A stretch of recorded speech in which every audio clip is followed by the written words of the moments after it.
You know how it is when your friend says, "Can you lend me small money?"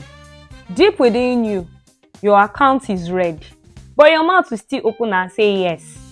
And then you go home and start negotiating with God. "Father, just remember your daughter. Oh.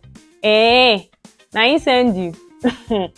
Or someone says, "I'm getting married. Please buy my ashoebi of 50k and the wedding is also in Ibadan." Meanwhile, you live in Lagos with only 1 cup of rice in your container. And the only car you have is, of course, your 2 legs. But you still smile and say, yes, no problem, I'll try. Let me ask, why are we like this? Because saying no feels like you are wicked, selfish, or you will lose relationships. But guess what? Not every yes is a blessing. Some yeses are bondage in disguise.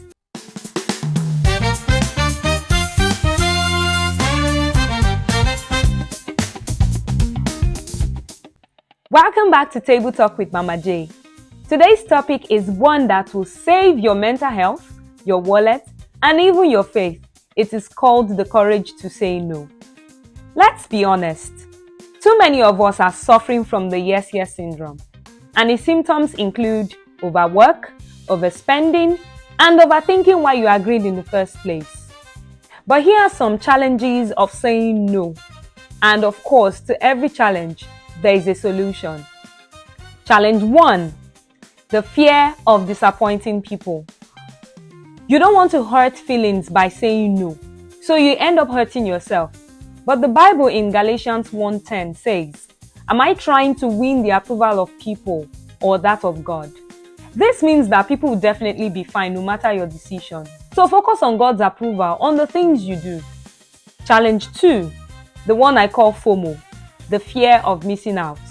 You say yes to every Owambe, every hangout, every latest trend in town, until your body reminds you that you are not a rechargeable battery. But what does Ecclesiastes 3:1 say?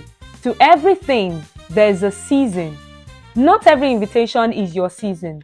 Sometimes, it's your season to sleep. Challenge 3, guilt of being seen as selfish. You think saying no makes you wicked, but I beg, even Jesus said no.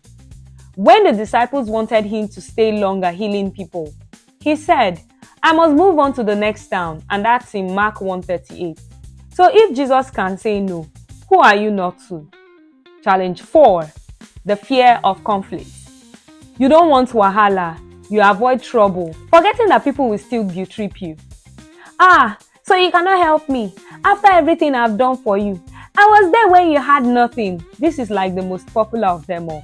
But Romans 12:18 says, "If it is possible, live at peace with everyone."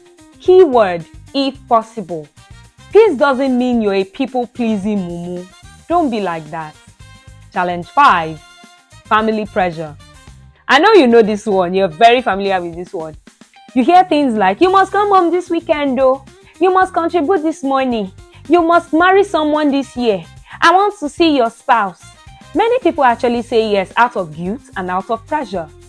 Ephesians 6:1 says, "Children, obey your parents in the Lord." If their demand goes beyond your capacity or God's will, wisdom is needed. I'm sure you're wondering, when then should I say no? At what time should I say no? What should happen before I say no?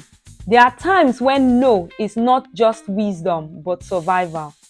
Learn to say no to toxic relationships and friendships. Learn to say no to temptations that look sweet but lead to regret. Like Joseph with Potiphar's wife in Genesis 39:9. That no, he said, saved his life and his purpose. Say no to things that drain your energy and things that stop you from fulfilling purpose. Say no to peer pressure. When your friend says, "Let's just try it once," remember, once can scatter a lifetime or destiny.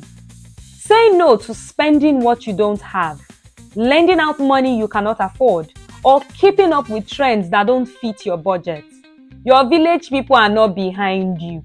It is poor financial decisions and always saying yes. Say no when it goes against your value. If it makes you lie, if it makes you cheat, or if it makes you live double-faced, your no is very necessary. Saying no is not wickedness, it is wisdom. When you say no, you protect your peace, you focus on your purpose, and you stop people from turning you into their ATM, their Uber drivers, or their 24/7 therapists, and everything else you don't want to be. No is not rejection, it is direction. So how do you say no without looking like a villain or an enemy of progress? Learn to be honest and not to be harsh. Instead of lying, just say, "Oh, I would love to, but I can't commit right now." Offer alternatives if possible. "I can't attend the event on Saturday, but I'll send my prayers and support." Learn to set boundaries early. Don't wait till you're drained or till it's choking you before you say no. Pray before you answer. James 1:5 says, God gives wisdom generously. Ask Him if it is your assignment or if it is a distraction. The courage to say no is really the courage to protect your yes. Every no you give creates space for the right yes that aligns with God's plan for you. Remember, Jesus said no. Paul also said no. Even your body says no when you overdo. So learn to say it with boldness and peace, and like some people say, with your full chest. Thank you for pulling up at the table with me. If you enjoyed this episode, don't forget to like, to share, or subscribe. And tell me in the comments, what is the hardest thing for you to say no to? A big thank you and a big shout out to my amazing director and producer, my darling husband. Thank you for styling me and putting this together. Till next time, remember, no is a complete sentence and your peace is priceless. Bye-bye.